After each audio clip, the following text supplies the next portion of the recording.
अरे भाई, तूने उल्टा तवा देखा है क्या कभी? हाँ देखा है, लेकिन सड़क पर चलते हुए पहली बार देख रहा हूँ। इसी सड़क से गुजर रही श्यामा फौरन समझ गई थी कि रास्ते पर खड़े वो दोनों लड़के असल में उसी का मजाक उड़ा रहे थे। श्यामा को उनकी बात का बहुत बुरा लगा, लेकिन उसने उन लड़कों के मुंह लगना ठीक नहीं समझा और चुपचाप अपने घर चली आई और किसी से बिना कुछ कहे अपने कमरे में आकर उदास बैठ गई। और फिर, श्यामा, तू कब आई और यहाँ ऐसे गुमसुम क्यों बैठी है? शाम को लड़के आने वाले हैं, चल तैयार हो जा अब। क्या फायदा माँ, मुझे पता है बाकी सब की तरह वो भी मेरे काले रंग का मजाक बनाकर शादी से मना ही करने वाले हैं। नहीं मेरी बच्ची, तू ये सब मत सोच। वो सब तो बेवकूफ थे जो बस चमड़ी के रंग को देखते रहे। तेरी सुंदर सीरत वो पहचान ही नहीं सके। तू देखना बेटी, एक दिन तेरा राजकुमार जरूर तुझे लेने आएगा, जो तेरे रंग को नहीं तेरे मन को पढ़ सकेगा। तो कुछ ऐसी थी श्यामा की जिंदगी।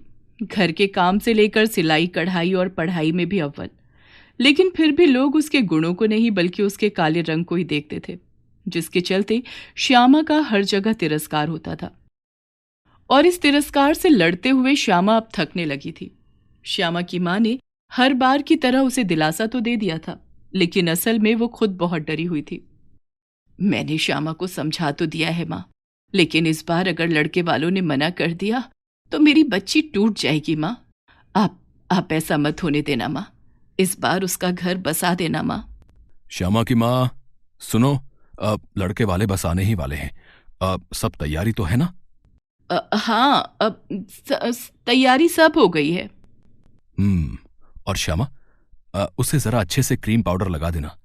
सरपंच जी बता रहे थे लड़का शहर में अच्छी नौकरी करता है। चाहे जो हो जाए, इस बार बात बिगड़नी नहीं चाहिए। हाँ जी, मैंने श्यामा को कहा तो है अच्छे से तैयार होने के लिए, लेकिन सच कहूं तो मुझे अब डर लग रहा है कहीं इस बार भी। नहीं नहीं, ऐसा वैसा कुछ मत सोचो। वो लोग जो मांग रखेंगे हम कैसे भी करके पूरी कर देंगे। बस इस बार कैसे भी श्यामा का रिश्ता हो ही जाना चाहिए। पर्दे के पीछे खड़ी श्यामा अपने माता पिता की सारी बातें सुन रही थी। उसे इस बात का दुख था कि वो अपने माता पिता पर कितना बोझ है और वो उसके रिश्ते को लेकर कितना परेशान है।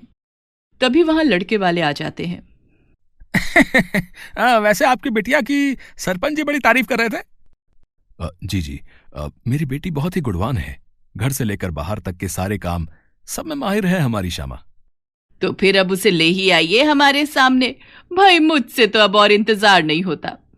श्यामा की मां फौरन जाकर श्यामा को अपने साथ लेकर बाहर आती है और फिर श्यामा को देखते ही लड़के वालों के तेवर ही बदल जाते हैं।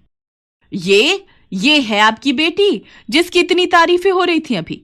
अरे पूरी दुनिया में सुंदर लड़कियों का अकाल पड़ गया है क्या, जो इससे हम अपने बेटे की शादी करेंगे? ना भाई ना, मुझे तो लड़की बिल्कुल भी पसंद नहीं है। चलो जी, जो हो गया बस हो गया। श्यामा के माता पिता की लाख मिन्नतें करने के बावजूद इस बार भी लड़के वाले नहीं माने और श्यामा के मुंह पर रिश्ते से इनकार करके वहां से चले गए। लड़के वालों के वहां से जाने के बाद श्यामा के पिता रोने लगते हैं और उन्हें संभालते हुए उसकी मां भी रोने लगती है। और ये सब देखकर श्यामा को बहुत बुरा लगता है।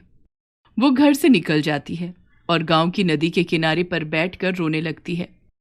श्यामा जब भी उदास होती थी हमेशा इसी नदी किनारे आकर बैठा करती थी और मछलियों से बातें करने लगती थी, क्योंकि उसके माता पिता के अलावा सिर्फ ये मछलियां ही तो थीं जो कभी उसके काले रंग को देखकर उससे मुंह नहीं मोड़ती थी। जिसका डर था वही हुआ। आज फिर वो लोग मना करके चले गए। अब तुम लोग ही बताओ क्या करूं? क्या क्या इसी नदी में कूदकर अपनी जान दे दूं? शायद फिर सब ठीक हो जाए। श्यामा हालात से हार मान चुकी थी, लेकिन इससे पहले कि वो सब कुछ खत्म कर पाती, उससे पहले ही पानी में से एक मछली उछलती कूदती हुई बाहर आई। श्यामा ने देखा कि वो मछली अपने साथ एक छोटी सी मूर्ति को धकेल कर किनारे पर ले आई है और जैसे ही श्यामा ने उस मूर्ति को अपने हाथों में उठाया तो वो मछली वापस पानी में चली गई। असल में वो मूर्ति मां काली की थी, जिसे देखकर श्यामा मोहित हो जाती है। मां काली की मूर्ति से एक अलग ही तेज निकल रहा था। मां, आप भी तो काली हो, लेकिन आपकी तो दुनिया पूजा करती है, तो भला मुझे ये तिरस्कार क्यों? श्यामा काफी देर तक मां काली की मूर्ति को हाथों में लेकर रोती रही, लेकिन फिर उसने खुदकुशी का ख्याल छोड़ दिया, क्योंकि अचानक ही उसमें हालात से लड़ने की हिम्मत सी आ गई थी। श्यामा ने माँ काली की उस मूर्ति को अपने दुपट्टे में लपेटा और फिर अपने घर आ गई। श्यामा ने अपने घर के मंदिर में माँ काली की उस मूर्ति को स्थापित किया और फिर बड़ी श्रद्धा से उनकी पूजा करने लगी। ऐसा करते हुए श्यामा को बड़ी शांति महसूस हो रही थी। दिन गुजरते गए और हर बीतते दिन के साथ माँ काली के प्रति श्यामा के मन में श्रद्धा बढ़ती ही रही। अरे ओ, जरा इस कल्लू को तो देख, चेहरा कैसा चमक रहा है इसका। हाँ, अब पहली बार अच्छी लग रही है, पर ऐसा क्या किया इसने? रंग तो अब भी काला ही है, लेकिन फिर भी अच्छी लग रही है। श्यामा रोज सुबह शाम माँ काली की पूजा पूरे विधि विधान से करती थी।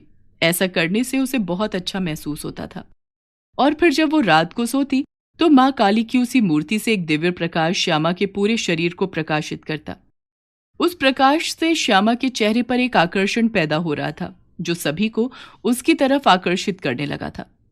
इसी बीच पूरे गांव में अचानक ही एक खतरनाक महामारी फैलने लगती है। पूरा गांव उल्टी दस्त और डायरिया की चपेट में आ जाता है, जिससे निपटने के लिए शहर से डॉक्टर्स की टीम गांव पहुंचती है। श्यामा उनके पास अपने बीमार पिता को लेकर पहुंचती है। आप इन्हें ये दवाइयां दीजिए और खूब पानी पिलाइए। जी डॉक्टर साहब। श्यामा और डॉक्टर बात ही कर रहे थे कि तभी वहां एक जूनियर डॉक्टर आता है। सर, वो पेशेंट जो सुबह आया था उसकी मौत हो गई है। ओ नो, एक काम करो, उसके परिवार को खबर कर दो। देखो, जो भी पेशेंट हैं उनके देखभाल में कमी ना हो। और शहर से जो एक्स्ट्रा टीम आने वाली थी, यहां के वर्कलोड को मैनेज करने के लिए उसका क्या स्टेटस है? सर, एक्स्ट्रा टीम के लिए मना कर दिया गया है, यहां हमें ही मैनेज करना होगा। तो दिन रात काम करो, लेकिन किसी भी पेशेंट के साथ कोई लापरवाही नहीं होनी चाहिए। ये थे डॉक्टर अंकित, जो फिलहाल अपने पेशेंट की लगातार खराब हो रही सेहत को लेकर काफी चिंतित थे। लेकिन वो नहीं जानते थे कि उनकी प्रॉब्लम का सलूशन उनके ठीक सामने ही खड़ा है। डॉक्टर साहब, आपसे एक बात कहूं? हाँ, बोलो। सर, अगर आप इजाजत दें तो मैं भी आप लोगों के साथ काम करना चाहती हूँ। मेरा हमेशा से सपना था कि मैं एक डॉक्टर बनूं, पर ऐसा हो नहीं पाया। और अब जब हमारे गांव में मुसीबत आई है तो इससे निपटने में मैं भी आपका साथ देना चाहती हूँ। ये तो बहुत अच्छी बात है श्यामा। तुम चाहो तो अपनी कुछ सहेलियों या दूसरे लोगों को भी यहां लेकर आ सकती हो। हमारी बड़ी मदद हो जाएगी। सब कुछ कैसे संभालना है और क्या काम करना है, इसकी तुम्हें ट्रेनिंग दी जाएगी यहां। अब श्यामा को नया मकसद मिल चुका था।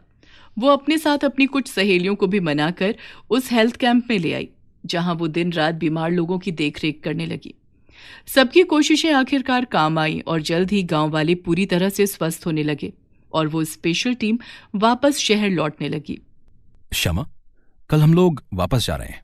क्या एक बार भी तुम मुझे अपने घर नहीं लेकर चलोगी? अब क्यों नहीं सर? अब वैसे हम ज्यादा अमीर तो नहीं है, लेकिन हैसियत इंसान के पैसों से नहीं, कर्मों से होती है। तुमने इस वक्त अपने गांव वालों और हमारे लिए जो किया है, असल में वो कोई करोड़पति भी नहीं कर पाता। इसके बाद श्यामा डॉक्टर अंकित के साथ साथ बाकी की टीम को भी अपने घर लेकर जाती है, जहां श्यामा सभी की बहुत खातिरदारी करती है। तभी फिर डॉक्टर अंकित श्यामा के पिता से, आपकी बेटी सच में बहुत मेहनती और समझदार है। वैसे श्यामा ने बताया था कि वो हमेशा से डॉक्टर बनना चाहती थी, तो फिर? बेटा, हमारी इतनी हैसियत कहाँ, और बेटी सयानी भी तो हो गई है। अब तो बस कैसे भी इसका घर बस जाए, उसके बाद जो इसका परिवार चाहे इसे कराए। और उसका होने वाला परिवार चाहे कि ये जरूर एक डॉक्टर बने, तो तब तो आप लोगों को कोई एतराज नहीं ना? मैं आपकी बात समझा नहीं डॉक्टर साहब। मैं आपकी बेटी से शादी करना चाहता हूं और इसे डॉक्टर भी बनाना चाहता हूं, लेकिन अगर आपकी इजाजत हो तो। डॉक्टर अंकित की बात सुनकर श्यामा के माता पिता की आंखों से खुशी के आंसू बहने लगते हैं। उधर किचन में खड़ी श्यामा भी सारी बातें सुन रही थी। उसके चेहरे पर मुस्कान और आंखों में चमक थी। वो फौरन माँ काली की मूर्ति के सामने जाती है और, माँ, धन्य हो माँ। मुझे उम्मीद नहीं थी कि आप मेरी खाली झोली इस तरह से भर दोगी। मैं कहती थी ना तुझसे कि एक दिन तेरा राजकुमार जरूर आएगा तुझे लेने। देख तो जरा आकर एक बार, तेरी मर्जी जरूर पूछ ली जाए। श्यामा ने मुस्कुराकर अपनी माँ की तरफ देखा। उसकी आंखों की चमक और चेहरे की खुशी उसके मन की बात साफ साफ बता रही थी। माँ काली की कृपा से अब श्यामा को सब कुछ मिलने जा रहा था, एक अच्छा जीवन साथी भी। और आत्मविश्वास से भरा नया जीवन भी।